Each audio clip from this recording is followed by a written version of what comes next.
I'm not sure.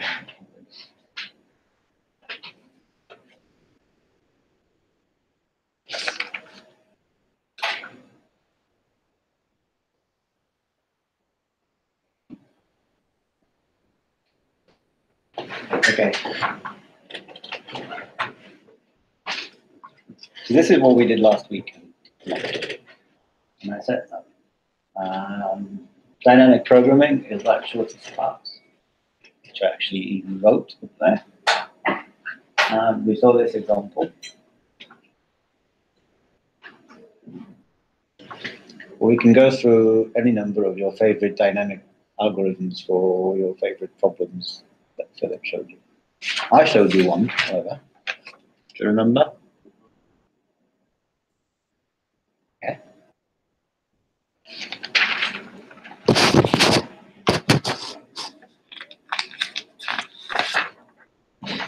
So what is the shortest path here?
It's kind of, and that the general idea always is, there are some states and stages in dynamic programming. So all of those states are some vertices, basically, in the graph that we're looking at. Okay? And they're somehow layered in stages. Now, in this dynamic algorithm, which you will soon be learning again for the exam, you will see that there's exactly one state in each stage, because the state is we've got here and we're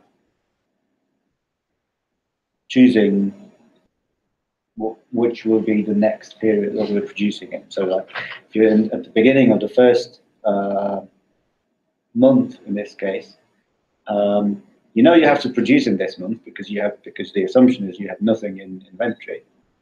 Okay, so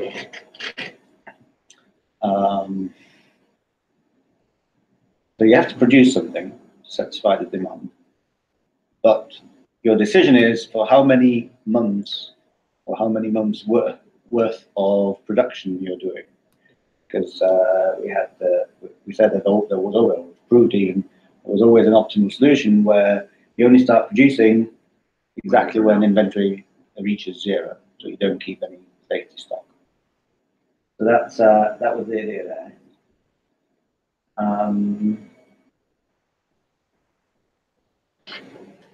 Which you can. So the state is always the same. You've got nothing, and you have to produce, but the decision is which will be the next month in which you're producing. Okay? So it's so each of the months is a stage.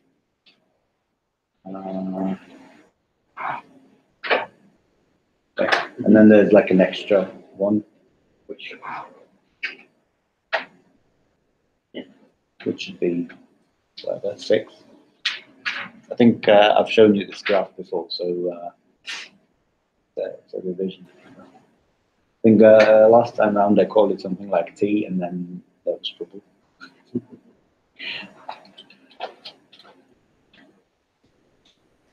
And So these formulas, okay, so these formulas kind of give you the hint about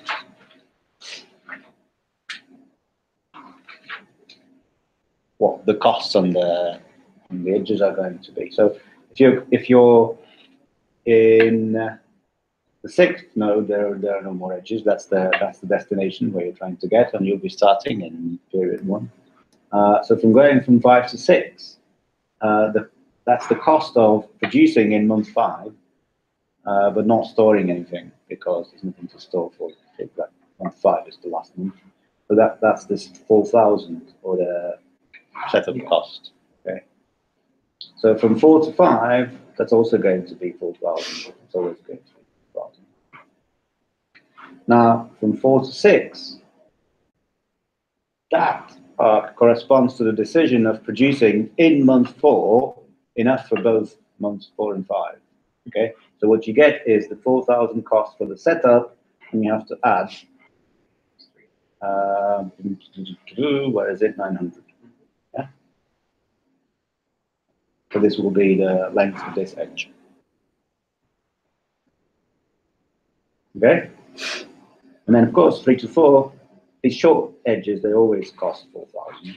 So that's just to set up in 1 month. Okay. And the long edges, they have this interpretation that I've just said. So you want 3 to 5. That was kind of like this thing. The 3 to 5 was mirror then. 4,000. But this is 4,600 because it's the 4,000 for the setup, and then there's 600 for storing that production. Oh, we're producing. Month 4, and then in month 5 you're producing again. Yeah. Okay. Whereas this means your decision is to produce enough for 3, 4, and 5, so you get 4,000 setup, and then you get for month 4 you're storing 2, but times 600, times 300 is 600, and you're also storing for month 5, which is storing for 2 months, so that will be some 300 times 2. 3. Month 5, 3 times 300 times 2. Yeah. Because there's 3 units. Well, it's not in the picture, but it's 3 units for month 5. Oh, because you have to store the units you've made in 3 for 2, so that's okay. And you're storing them for 3 units at a time, and each of them costs 300 to store. So 900 times 2 is 1,800. So you get.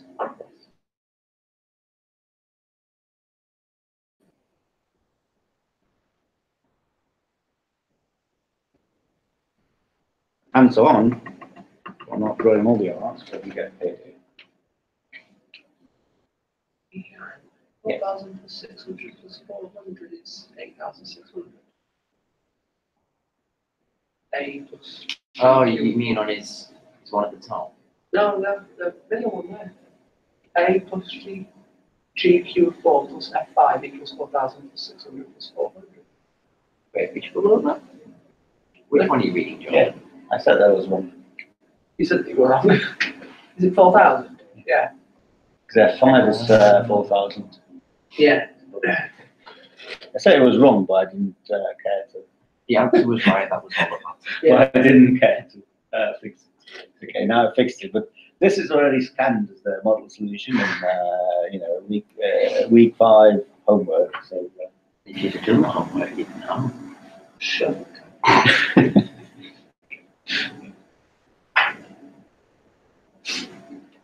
okay. Yeah, so you can see how they sort of correspond. So here we have from month 3, we could make a decision to either go month 4 and then take the best path from there on, or to go go to month 5 and then take the best path from there on, or to go all the way to month 6.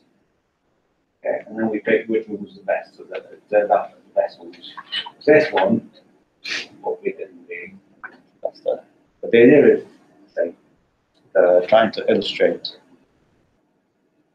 that in really dynamic programming and shows paths somehow closely related. Okay, so in this case, the best way is not to use that algorithm, Dijkstra's algorithm that I showed you. The best thing is to go backwards, like we did. Because once you know the best path from 5 on, then you don't have to care about. So you can just, if you know everything from this point on, you can you know what the best decision is here. Then you can really go on this edge and this edge. That kind of simplifies stuff. At every point you know. So you get 4,600 from point 3 to 5 for A plus 2G. Yes. Okay. So this 8,600 here, that's the cost of the whole path. Yeah. And out of that 4,000 was for this, 4,000 for this. Because we're trying to get to node 6. Yeah, so we're trying to find the short, shortest path. We're only going to go 3 to 6, we do the rest. Yeah, goes the same. Okay, any questions about this? I just think it's always good to see several different points of view at the same thing and see how they're related.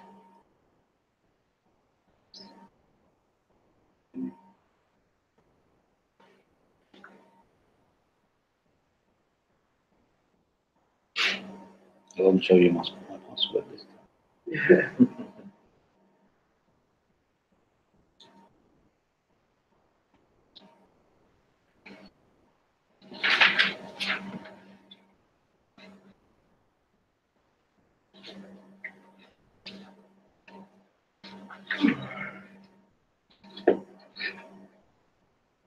No, I don't know what we're doing. So what have you been doing so far, other than shortest paths?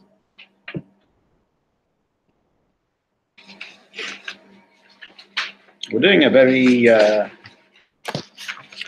did you say,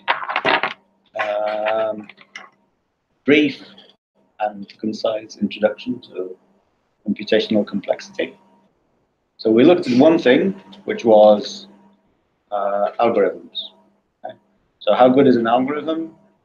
We kind of implicitly said, okay, we can analyze the algorithm. We're looking at how much its running time is getting worse as the size of the input is growing. So we don't care how it performs in small things, but we really want to know if the size of the problem is, of the instance is growing to infinity. Is the algorithm getting much worse or just a little bit worse? And that decides how good an algorithm is. Perhaps what we didn't quite stress enough is that we're always looking at a particular size at the worst possible input. There's like, you have an enemy, an adversary, who gives you these problems. You say, oh, I've got a brilliant algorithm, okay, and then this dragon comes, or devil, or whatever, and says, oh, it's not good at all. And here's an example. So if you're claiming, so in other words, if you're claiming that you have a good algorithm, then you have to make sure in this particular setting that it works well, it's fast for any input, not just on average or not just some inputs. And that is quite a thing about it.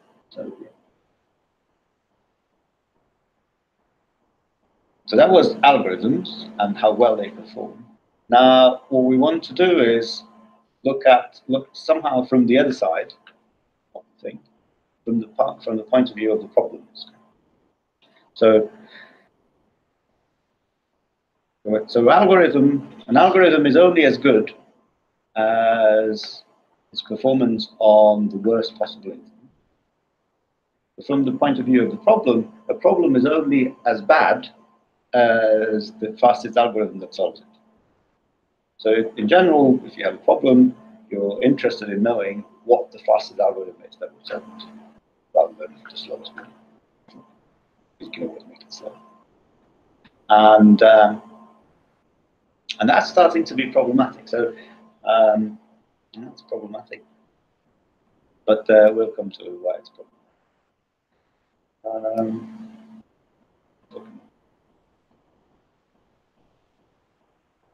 So we want to build a framework somehow that would allow us to classify problems to those that can be solved easily, those that apparently don't admit this kind of easy, fast, efficient solution for algorithms. And apparently is $1 million question. So if you could prove mathematically that these problems really can't be solved, what we call in polynomial time, then you will win $1 million because that's the prize money. And people have been looking at it for well over 50 years or something, and nobody, 40 years or something, but and nobody knows. So it seems to be hard. So we look at very, very briefly trying to get an idea about why that is the case. And we start building this framework. Have you got that?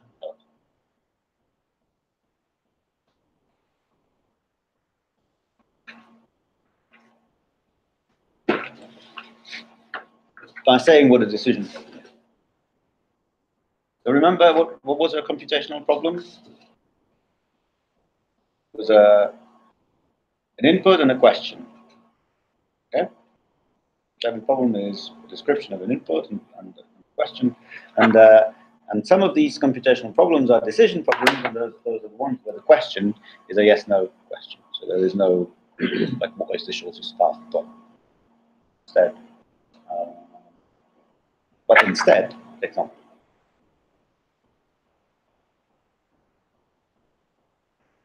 you can have so you have an input as in shortest path,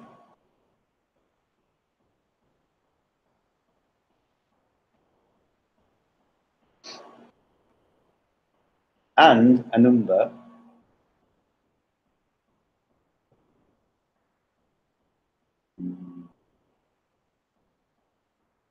okay.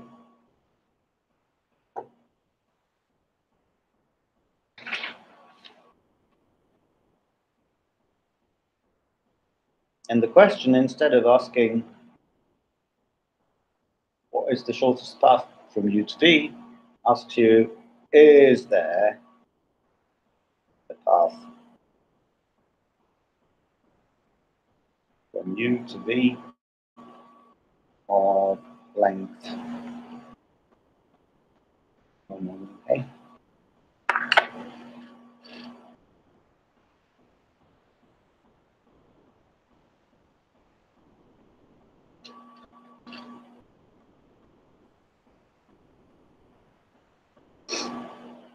Yeah.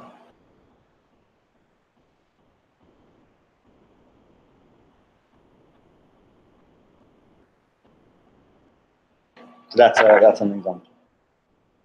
So this is we're looking at decision problems for the reason that they fit well into the framework.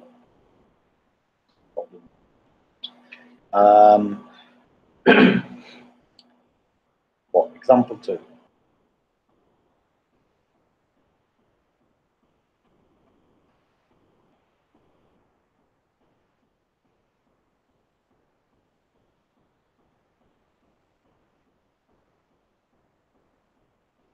Okay, input as in the knapsack problem.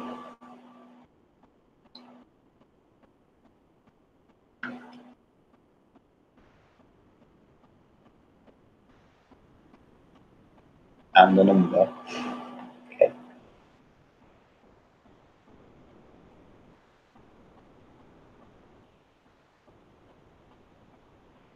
So what is the input in a knapsack problem?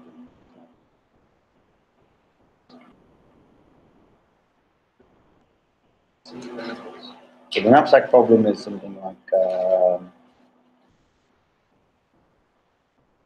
there are some what AIs and WIs and the W say, and there the question was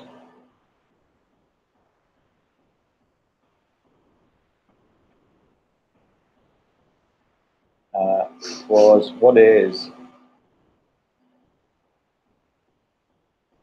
maximum sum of AI xi again, such that when you look at the WIs, that's no more than W, and each xi is 0 or 1. So that's a knapsack problem. Maximize one expression subject to some of the weights for the selected items, not increasing the weight available.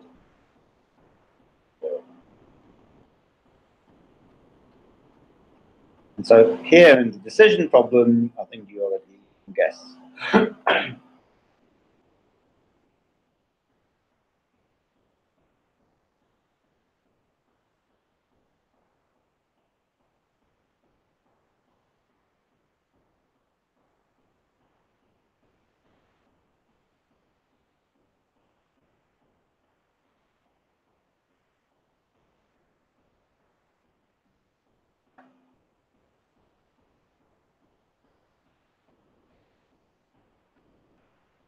Can you guess what the question is there?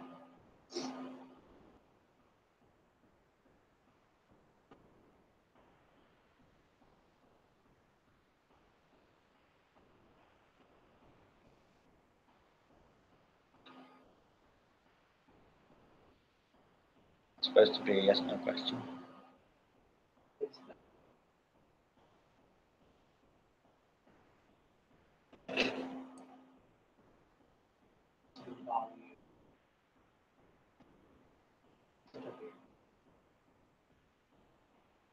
Opposed.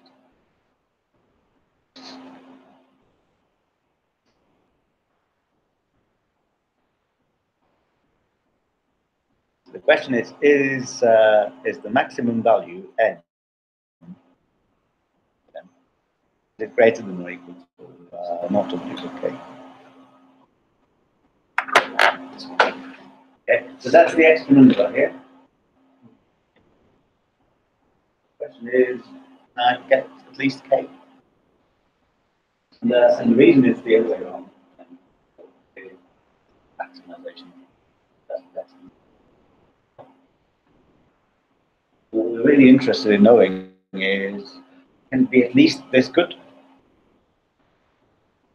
The minimization of this is really simple. Everything to 0, or the negative ones to 1. There are any negative AIs. And a knapsack that typically are not. That only makes it easier. Okay.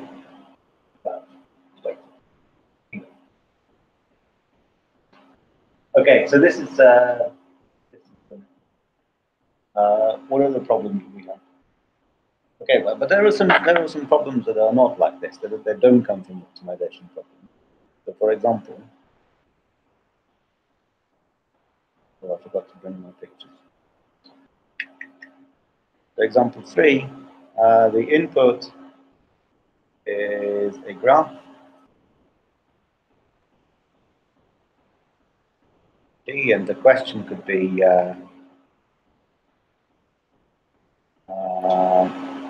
is the graph G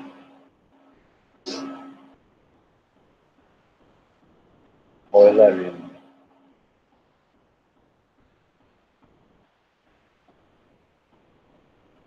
Okay, or in other words, can it be drawn?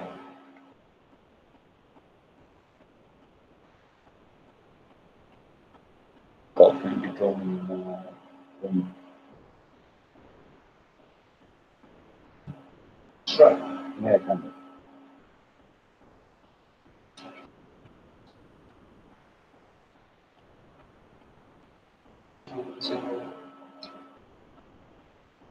With probably with a single post.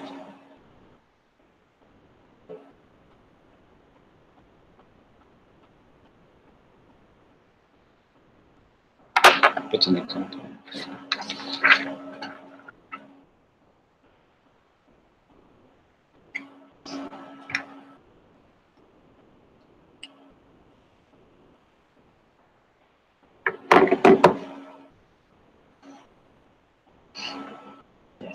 No, I know what it is. I just give an example. Well, I'm going to draw because I can't draw stuff on the screen without you getting. So,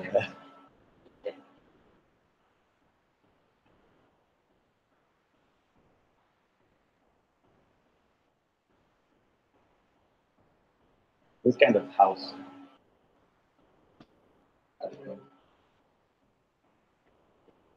So that's not real.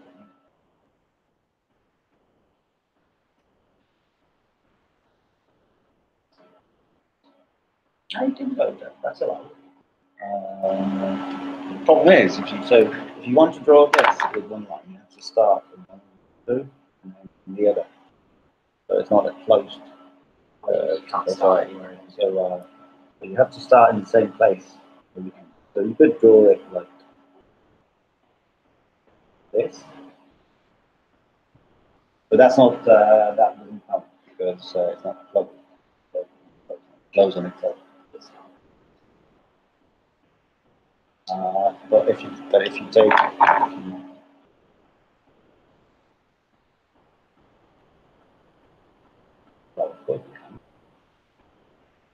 um,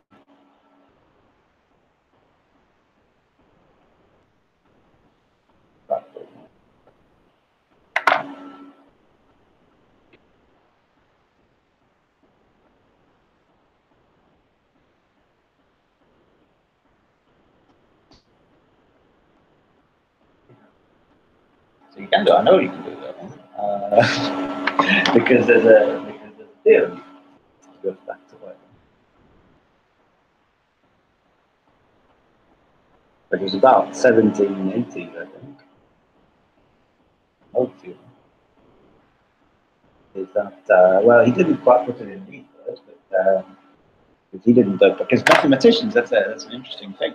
They've all these things like we're looking at abelian groups, we're looking at Eulerian graphs, and things like that. And mathematicians never call these things after themselves. It's only their followers who. So it wasn't Abel who called it wasn't Euler who called these graphs Eulerian. Discovered it. But yeah, so the theorem is that a graph is Eulerian if and only if all vertices even degrees.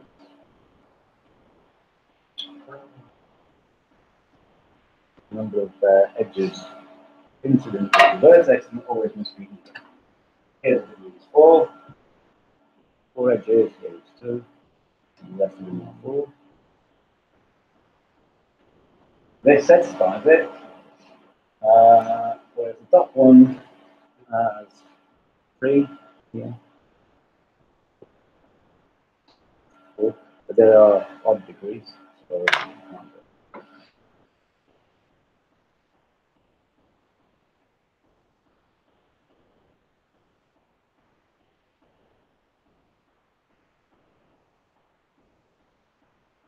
yeah, so that's basic. That's a very, very interesting problem. Of course, you know the algorithm immediately for So the problem that I put down was input as a graph question is an Eulerian.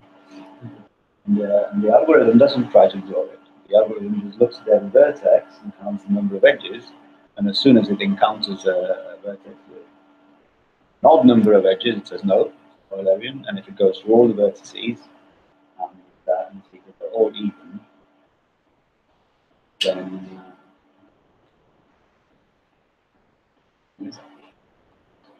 sorry?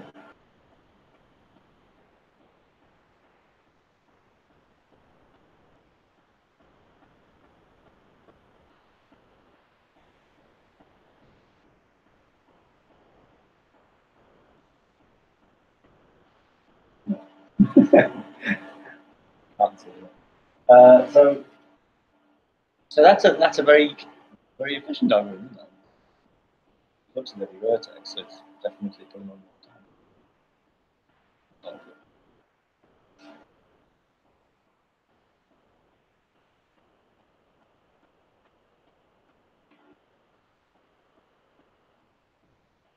So that's nice.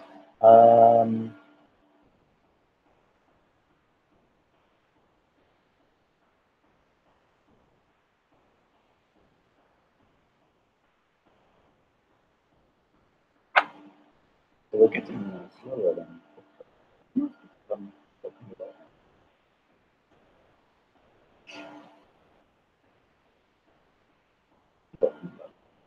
I'll give you an example for just because. So I've got two examples in the note.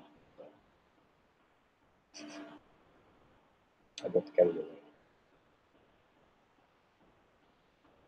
So an input is a graph again.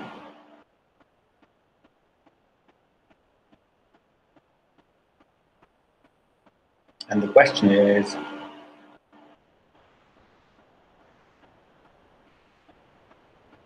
G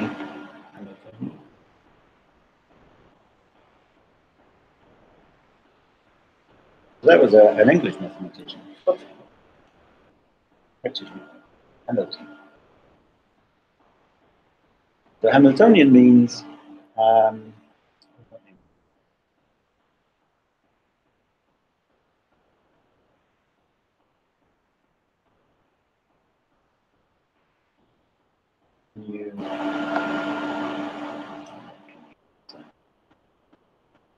is the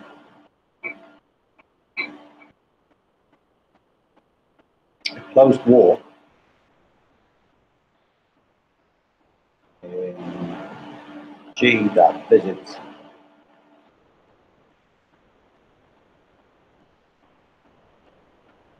all the vertices of G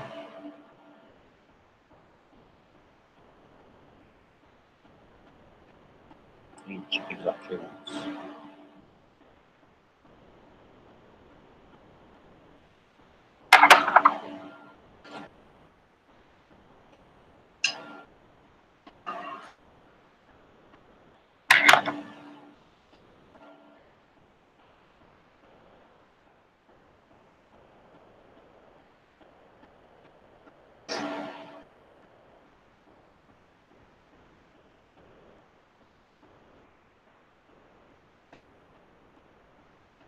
Okay.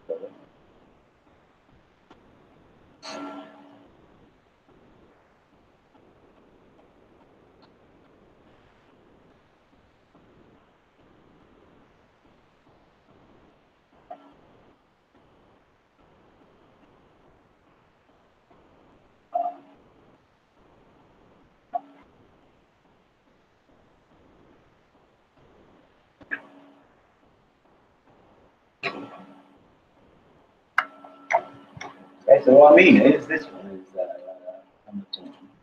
Because you can start somewhere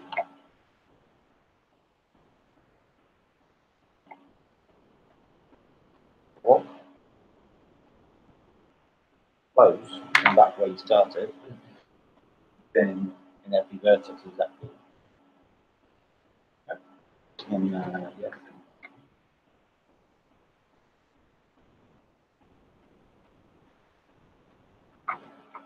And this one I don't know. Honestly, I don't know. I drew it.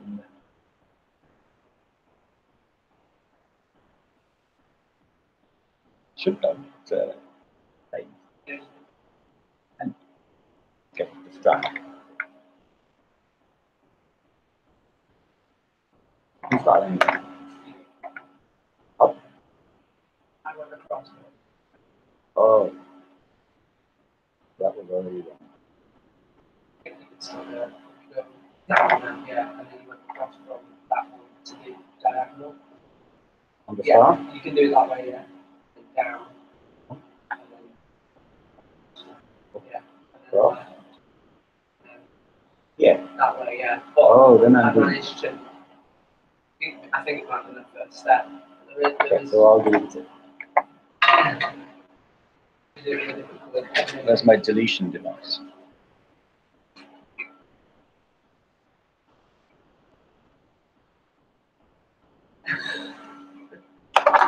Okay, so now, now, down? No, I can't go down. No, there's no way getting there.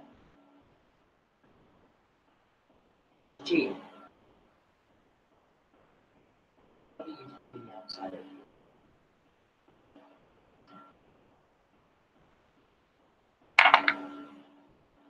Yeah.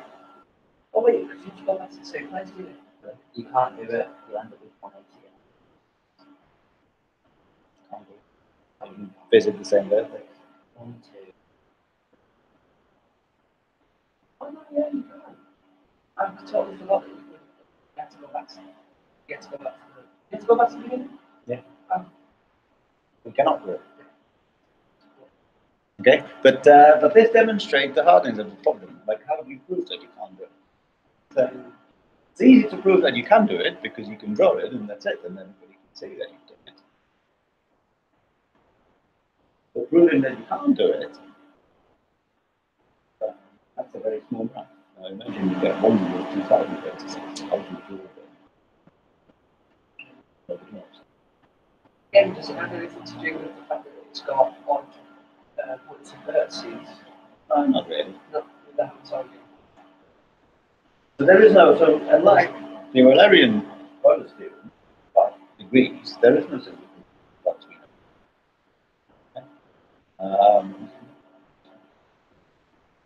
So there is like a big gap between easy that problem.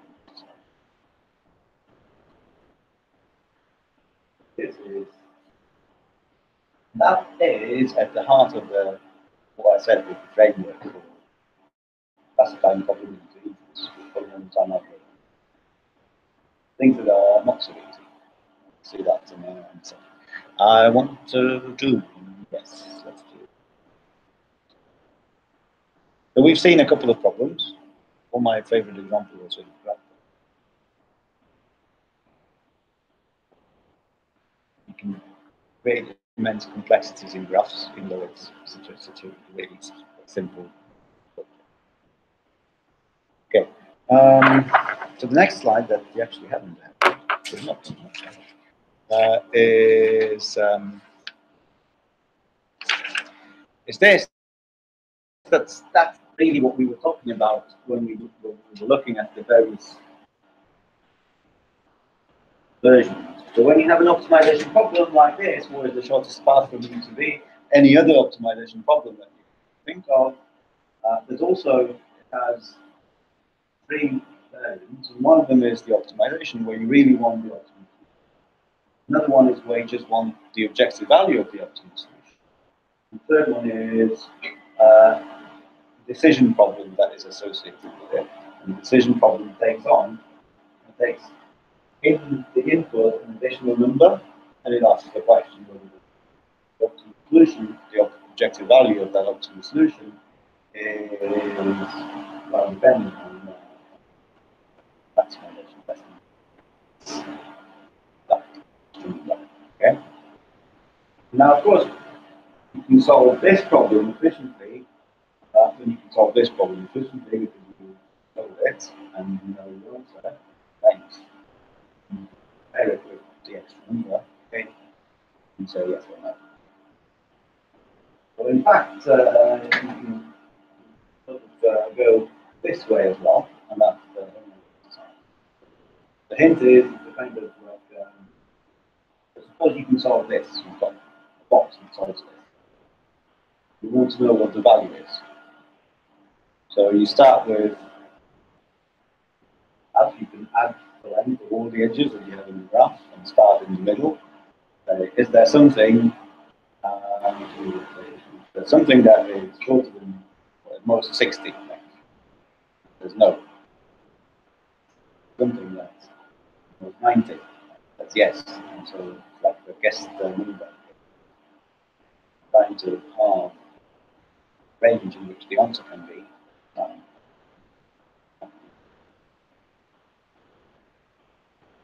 Assuming that the length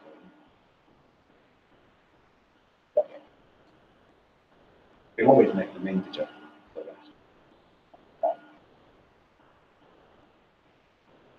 Is multiplicable. Okay, that should be clear. So, main message is, if you want to know how hard an optimization, we'll only be looking at how hard decision problems are. Really, the decision problem is really the optimization problem is a decision variant. So, if the decision variants are okay.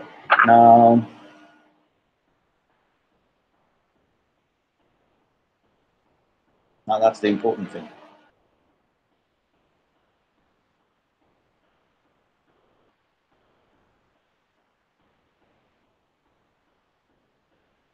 There are these two things.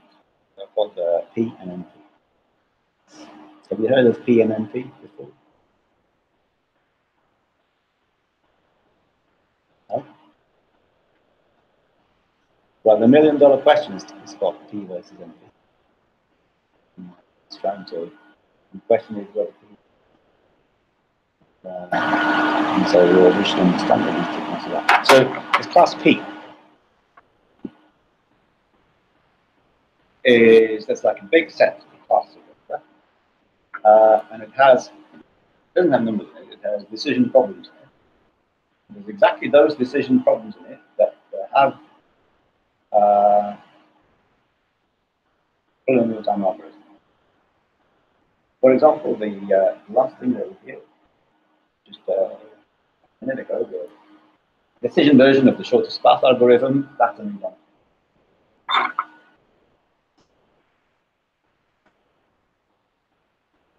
We know that we've seen an algorithm that solves that problem in polynomial time, and the shortest path even.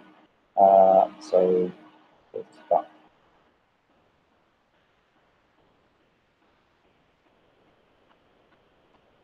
Decision version. And another one that we saw earlier today was the O11 graph problem. Get a graph. The question is it O11? The algorithm is easy. Look at all the vertices, count the degrees. They're all even. Say yes, otherwise say no.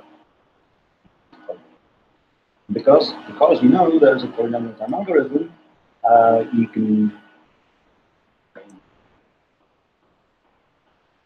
That's a definition. So P is not a number or anything. P is a set. Its elements are not numbers or anything. They're problems.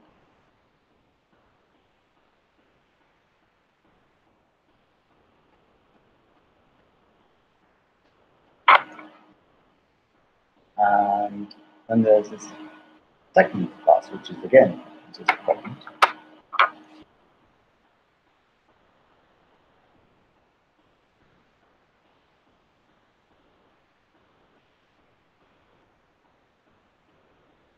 And that's a kind of a harder. They were the more deterministic polynomial time algorithm. But that's the official. what we work with is there are decision problems for which, if the answer is yes, it's easy to check that answer if you get some extra information. So that's kind of an answer. So you are allowed, for NP, you allow additional information to the input.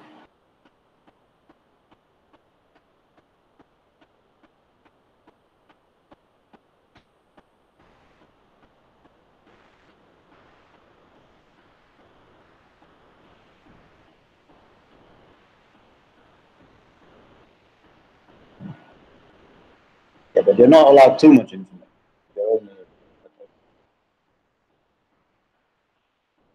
Only really much.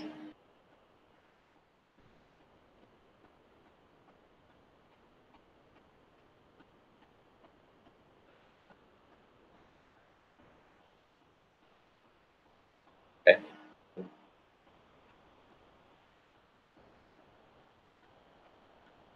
Don't know what it means. And then,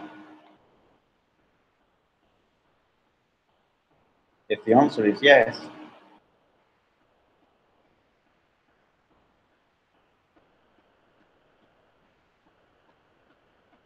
you can verify it in polynomial time.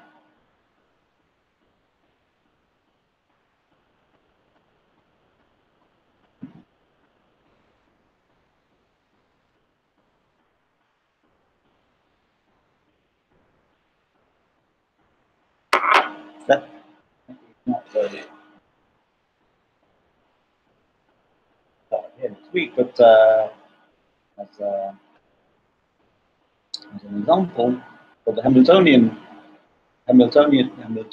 Hamiltonian cycle coupling, that is, so when I switch back to this, so the input is just a black graph, but when you get the red information, which is extra information, and it's size of the graph, and someone tells you, oh, but this is the way to what's called the Hamiltonian cycle in the graph. And you can check it because you can see. Check. Oh, is every vertex on it? Yes, it is. Is every vertex on it exactly once?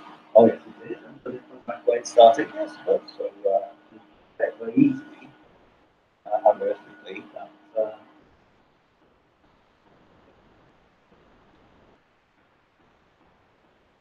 that's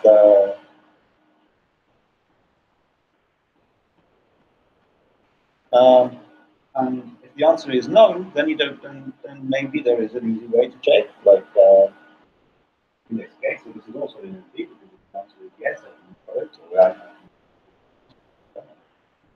I don't need any extra information because you already have the polynomial number. Any extra information. But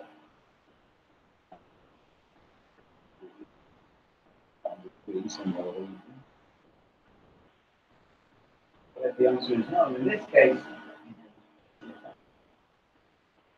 and in this case, not so easy to find. But both are okay.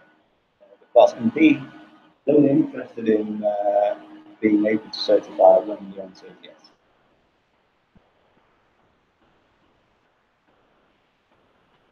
No question.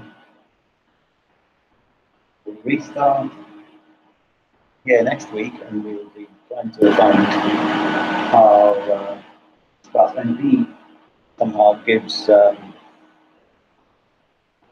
tentative certificate for a problem to be hard. Unless somebody solves the problem, it's equal